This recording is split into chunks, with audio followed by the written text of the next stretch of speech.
Frankfurt shahridagi Mayn daryosi ustidagi o'sha mashhur Eiserner Steg ko'prigidamiz. Bu ko'prikning mashhurligi, menimcha eshitgansiz, ya'ni sevishganlar bunga qulf osib ketishadi ko'prikka, kalitini daryoga tashlashadi. Ya'ni bu qulf hech qachon ochilmasin va sevgimiz abadiy bo'lsin degan ma'noda. Ushbu piyodalar o'tish ko'prigini tarixi juda ham qiziq, to'g'risi o'qib hayron qoldim. Bu ko'proq o'qiganimni bilasizmi? Tashabbusli budjetni eslatdi, bizdagi umumiy budjetni eslatdi. Ko'prik 1868-69 yillarda qurilgan va qurilish tarixi qanday desangiz, avval mana shu o'sha davrda 1868 yillarda Mayn daryosi ustidan u qirg'oqdan bu qirg'oqqa o'tadigan bitta eski ko'prik bo'lgan. Lekin odamlarga yangi ko'prikka ehtiyoj bo'lgan va ular mahalliy hokimiyatga murojaat qilavergan. Bizga ko'prik qurib beringlar, ko'prik qurib beringlar, ko'prik qurib beringlar deb. Lekin reaksiya nol bo'lgan. Ya'ni hokimiyat budjetdan mablag' ajratmagan, ko'prikni qurmagan. Keyin nima qilishgan? Keyin xalq o'zi aksiyadorlik jamiyati tuzib, savdogarlar birlashgan, odamlar birlashgan va o'rtaga pul tashlab, mana shu ko'prikni o'zlari qurishgan. Ya'ni xalqni o'zi qurgan. Bu shu sababli ham nemis xalqini tashabbuskorligi, fidoyiligiga qo'yilgan haykal sifatida ham ko'riladi. Ya'ni hokimiyat sizga hech qanaqangi nima deydi, bir reaksiya qaytarmasa, xalqning murojaatlariga e'tibor bermasa ham, xalq faqat kutib yashamasligi kerak, o'zi kerak bo'lsa tashabbusni o'z qo'liga olish kerak degan bir ma'noni beradi. Keyinchalik Ikkinchi jahon urushida bu ko'prik vayron etiladi, nemislarni o'zi vayron qiladi, o'sha ta'qib qilib kelayotgan demak dushmanlar bostirib olmasin deb va urushdan so'ng bu ko'prik qayta tiklangan. 93-yilda ham bir marta restavratsiya qilingan. Ko'prik ustidagi mana bu yozuv juda ham qiziq. E'tiboringizni shu yozuvga qaratmoqchiman. Bu Gomerning Odissey dostonidagi iqtibos ekan. Bu iqtibosni o'sha Odissey dostonida Afina tilidan aytilgan ekan va asosiy ma'nosi boshqa tilda so'zlashuvchi insonlar tomon sharob kabi to'q rangli dengiz osha suzib bormoqdaman degan yozuv. Ushbu yozuv ko'prik ustiga yaqinda qo'yilgan, ya'ni tarixiy emas. 2001-yilda adashmasam, 2001-yilda rassom Hagen Bonifer tomonidan o'rnatilgan ekan. Ma'nosi nima desangiz, Frankfurt shahri bu internatsional shahar. Ya'ni bu yerda faqat nemislar emas, juda ham ko'plab millatlar va boshqa tilda so'zlashuvchi insonlar yig'iladigan o'ziga xos markaz. Shu sababli ham aynan mana shu Odisseyda iqtibos keltirilgan. Sababi boshqa tilda so'zlashuvchi xalqlar hammasi shu yerda birlashadi degan ma'noda. Degan bir qiziq ma'lumot. Mana biz ham Frankfurtda birlashdik. Olazar jamoasi.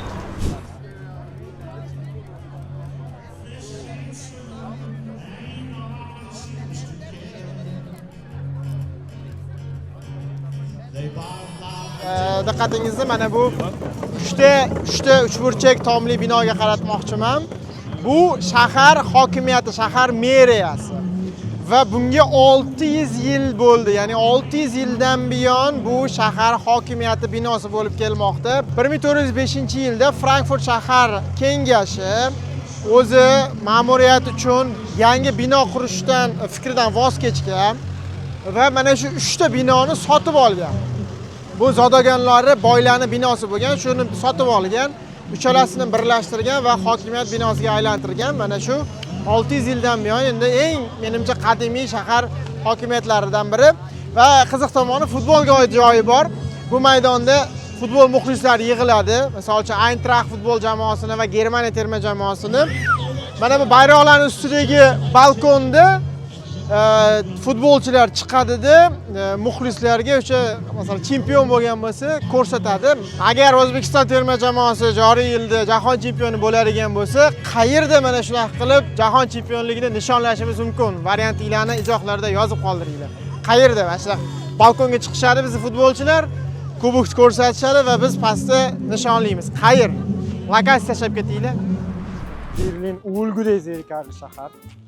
Men borgan poytaxtlar ichida bunaqa zerikarlisi yo'q. Bir nima deydi, atmosferasi ham sovuq, qanaqadir bir depressiya bordek ko'rinadi menga. Lekin Berlinda shunday bo'lsa-da, men borishni juda ham yoqtiradigan ikkita joy bor. Birinchisi hayvonot bog'i, ikkinchisi hayvonlar bog'i. Ikkalasi ikkita joy. Keling, birinchi biz hayvonlar bog'iga boramiz. Qayerni nazarda tutganimni manzilga yetganda tushuntiraman.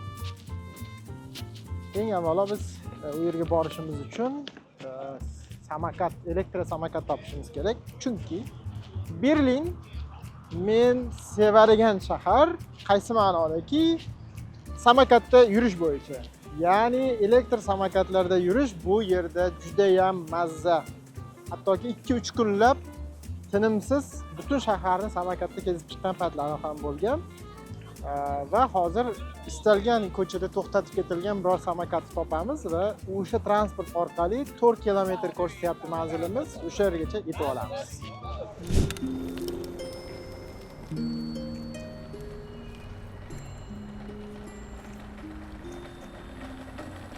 18 daqiqada samokat bilan manzilga yetib keldim va biz Tiergarten bog'idamiz. Nimaga bu yer hayvonlar bog'i deb nomlanadi? Sababi 1527-yildan boshlab Prussiya qirollari mana shu hududni o'zlari uchun yopiq ov maydoniga aylantirishgan, ya'ni hayvonlar, turli yovvoyi to'ng'iz yoki shu kabi hayvonlarni ovlashgan va bu xalq uchun yopiq joy bo'lgan. O'ylashingiz mumkin, ov qiladigan joy bo'lsa, hozir Berlinning qoq markazida, demak hududi katta bo'lsa kerak deb, haqiqatan ham shu bog'ning hududi 210 gektar. 210 gektar. Tasavvur qilishingiz uchun, agarda Tiergarten bog'i Toshkentning qoq markazida bo'lganda edi, unda shubhasiz Toshkent City'ni to'liq qamrab olar edi. Uzunligi Toshkent City'dan boshlanib toki Amir Temur xiyobonidan ham o'tib ketgan bo'lardi. Bo'yi esa taxminan Humo Arenadan boshlanib Paxtakor metrosigacha bo'lgan bo'lardi. Va eng qizig'i, butun mustaqillik maydoni ham aynan Tiergarten bog'ining hududi bo'lgan bo'lar edi. Ushbu bog' ham aynan nemis xalqining sabri, matonatiga qo'yilgan bir ochiq haykal desak ham bo'ladi. Chunki 44-45-yillarda, ya'ni urushdan keyingi, Ikkinchi jahon urushidan keyingi yillarda bu bog' qirilib ketadi. 200 mingdan ortiq daraxtdan atigi 700 tasi omon qoladi. Nimaga desangiz, sababi urushdan keyin Germaniya holati albatta achinarli bo'lgan. Qish juda ham qattiq keladi va nemislarda yoqadigan, isinish uchun yoqadigan hech narsa bo'lmaydi. Na ko'mir, na umuman yeyishga hattoki ovqati bo'lmagan. Va butun o'sha nemislar kelib bu yerdan daraxtlarni kesib, o'tin sifatida foydalanishga kesib ketadi. Tasavvur qiling, butun o'rmon qirilib ketadi. Atiga 700 tagina daraxt omon qoladi 200 ming daraxtdan. Hattoki demak tarixiy suratlar ham bor. Bu yerga chiqib nemislar kartoshka va karam ekishadi. Ya'ni dala nima deydi, dehqonchilik sifatida foydalanishadi. Sababi o'sha vaqtda ularga oziq-ovqat juda ham kerak edi. Va buni qarangki, nemislar 50-yillardan keyin yana bir mo'jiza ko'rsatishadi. Bu haqiqiy mo'jiza. Avval qiyinchilik paytida, sovuq qish paytida butun o'rmonni kesib, yoqib yuborgan nemislar 50-yillardan keyin 210 gektarda 1 milliondan ortiq daraxtga ega bo'lgan o'rmonni qayta tiklashadi. Minglab, 100 minglab nemislar kelib, mana shu yerda yosh novdalarni ekishadi. Ya'ni o'zlarini qilgan aybini yuvish uchun. Va ushbu ko'rib turgan nima deydi, o'rmondagi daraxtlarni deyarli hammasi 50-yillardan keyin ekilgan daraxtlar. Ular o'ylashmagan, mana o'rmon yo'qolib ketdi-ku, endi buni o'rniga dom qursakmikan, savdo uyi qursakmikan deyishmagan, balki tabiat oldidagi qarzini uzishgan. Chunki ular juda ham yaxshi tushunishgan nemislar. Tabiat shunaqa yaralganki, undagi balansni buzib bo'lmaydi. Nimanidir qayerdandir kesdingizmi, albatta o'rniga ekishingiz kerak. Tabiatdan nimanidir o'g'irladingizmi, joyiga qaytarishingiz kerak. Buni juda ham yaxshi tushunishgan. Va hozir Berlinning haqiqiy o'pkasi, ya'ni kislorod havo yetkazib turadigan, sokinlik beradigan, tinchlantiruvchi va mo'jizakor bir joy. Menga to'g'risi ushbu bog' juda yoqadi. O'zi umuman bog'lar yoqadi. Central Park ham, Hyde Park ham, Tiergarten ham. Mana shunaqa. Xo'p, bizchi? Biz shuncha daraxtni kesdik. Shuncha joyga dom qurdik. Shuncha yerni vayron qildik. Qayta tiklayapmizmi? Agarda javobingiz ha bo'lsa, unda yaxshi. Agarda javobimiz yo'q bo'lsa, vijdonan aytaylik, agar javobimiz yo'q bo'lsa, unda tiklashimiz kerak. Ko'p yashil hududlar yaratishimiz kerak va bu o'rmon eng qizig'i Berlindan tashqaridagi o'rmon emas. Qoq markazida, shundoq Brandenburg darvozasi, bu yer umuman nimaiki Berlindagi eng mashhur joylar bo'lsa, shu shaharning qoq markazida joylashgan. Va hech qanaqangi attraksion yo'q. Hech qanaqangi shovqin yo'q. Hech qanaqangi bir savdo, sotuv joyi yo'q. Shunchaki yovvoyi tabiat. Odamlar keladi, sport bilan shug'ullanadi, mushugini itini aylantiradi, o'zi birgalikda oilaviy sayr qiladi, umuman tinchlanadi. Bu yerda halovat bor, halovat. Katta shaharlarda, megapolislarda insonlarga aynan mana shu halovat yetishmaydi. Chunki sershovqin, juda ham shahar hayoti qaynab yotadi, pul topish kerak, kun bo'yi charchaysiz, asabiylashasiz, yashash oson emas. Va sizga dam oladigan joylar kerak. Dam oladigan joy bu albatta baqir-chaqirli, o'yin-kulguli joylar emas. Shovqinli attraksionlar emas.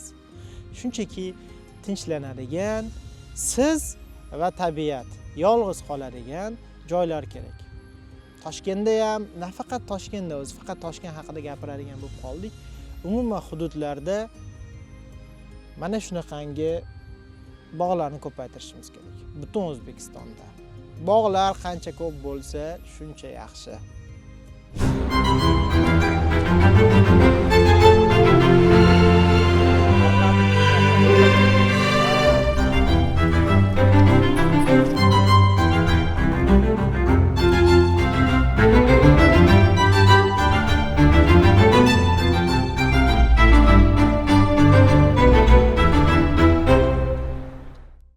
Tarixni saqlab qolish qanday bo'ladi deyilsa, Bundestagdagi mana shu devorlarni ko'rsatish kerak.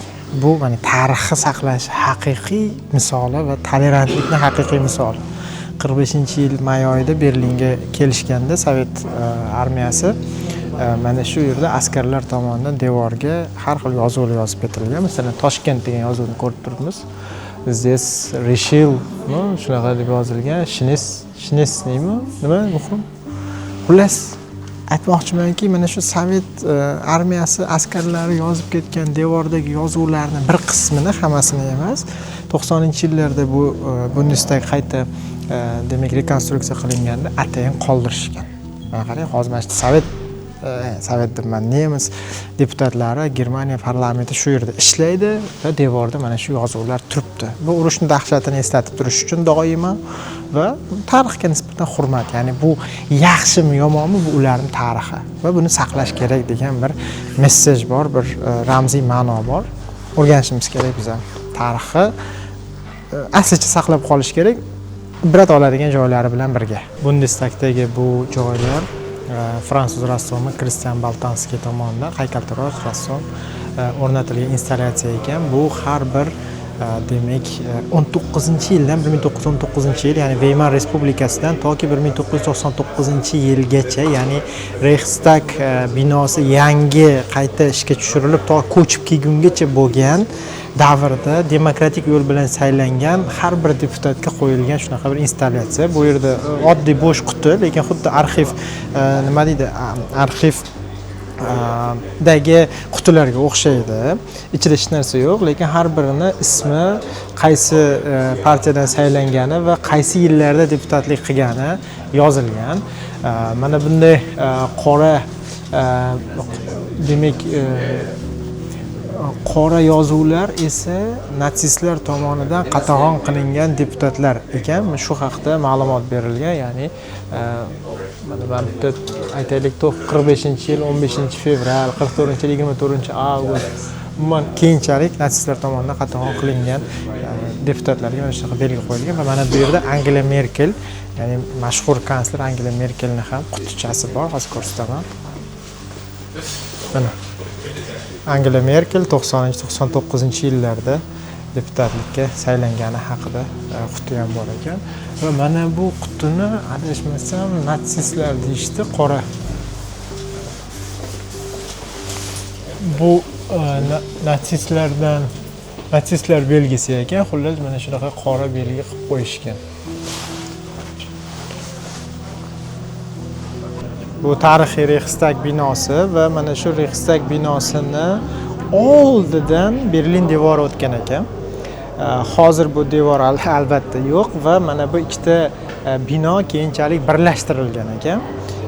Va hattoki suv yo'llari ham hammasi birlashtirilgan. Ikkita bino endi birlashtirilgan bo'lsa, devorning o'rni qani desangiz, ko'rsataman. Mana bu mana shu yerdan devor o'tgan ekan. Mana shu chegara bo'lgan. Ya'ni mana shu devor ketgan bo'lsa, xuddi shu joydan bir tomoni demak Germaniya Federativ Respublikasi, bir tomoni Germaniya Demokratik Respublikasi bo'lgan. Hozirda bu devor yo'q.